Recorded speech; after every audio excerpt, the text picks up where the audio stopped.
So the quest has led me to the Oakland Rose Garden, which reminds me of time I've spent in the Portland Rose Garden.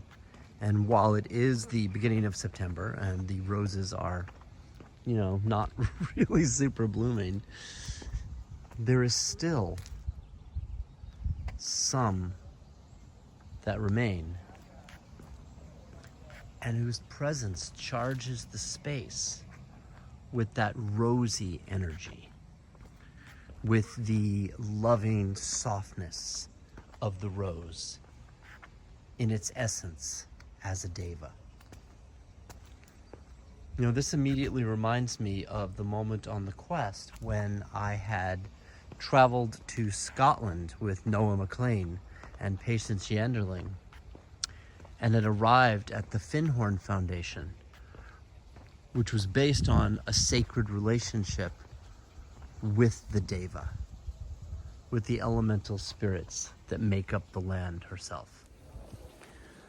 So to arrive here in the Rose Garden, for me, is significant. I gave Cassandra a ride to Frank's place here in Oakland, and to come to this place and to feel the voices and the texture of the Deva is significant to me on the quest. Because in the underlands of my story, in my internal landscape, in the Mythica, right? I'm entering into a place where I'm really actively working on having a more loving relationship with things, being softer. And the roses, when we talk about the Deva or the spirits of things, they have a certain quality to them. And all of the subtle arts are based on this. They're based on the associations of certain qualities. So when I'm around the roses, they soften me, because I'm able to adjust my energies to truly receive the roses.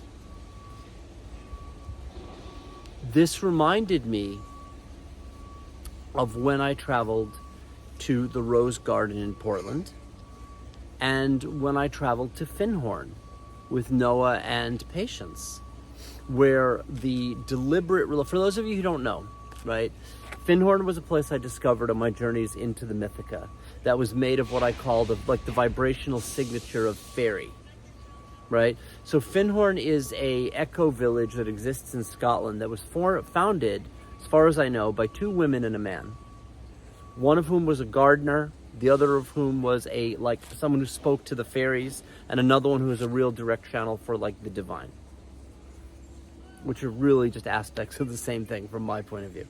And they, in communicating with the plant Deva, what they called the fairies or the nature spirits, they managed to grow crops in the super inhospitable Scottish soil in that region that were super huge and super expansive and gained the notoriety of the world farming market. And because it was how did you do that? And they gradually said, well, we spoke to the fairies. We spoke to the Deva. And it's such a perfect example of the journey back to the garden, because it is the recognition that there are deeper layers to the world. There's a deeper intelligence to the world. We are connected to the essences of the plants because we are part of that. We're not separate from it. And when I encounter this place on the quest, in this moment of Kairos, there's the sense that it is an initiation of remembrance for me into a certain softness that I haven't been in. I've been very much in I gotta get gratitude. I said that to someone recently. They're how'd you get through it? Gratitude? No, man. Gratitude. I just made it happen. And to be in the softness and to receive the essence of the flowers is a remedy. And the fact that it's occurring at this moment on my quest, when I didn't know it existed, is a vibrational reminder of that state of being. And what makes this so significant is that when we see these things, when we see the world as a vibrational palette, and we start to recognize that there's a vibrational substance to wherever we arrive,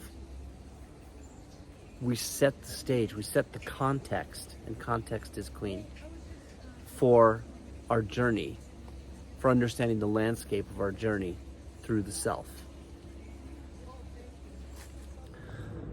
Something comes to me as I leave the rose garden.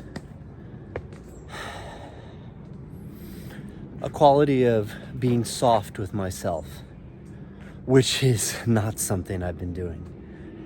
And where I see the conversation I had with Cassandra in the car on the way over as emblematic of the ripples going through the akasha around my position on the quest, where I was getting into like my own relationship with being demanded to love things that I don't love. And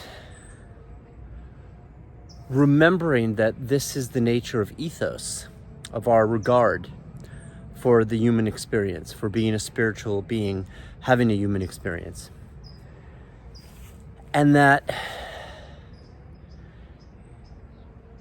it can be so easy to shift into a place of hardness and firmness, and sometimes that's absolutely necessary, but not all the time.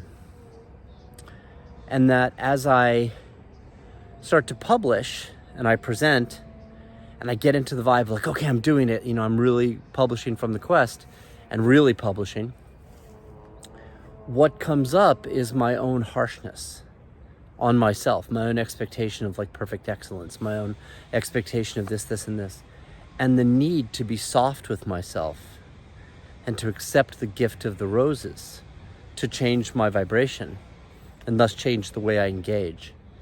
And this has been the micro lesson for me here at the Rose Gardens as I initiate my own path from the path of the sword to the path of the rose.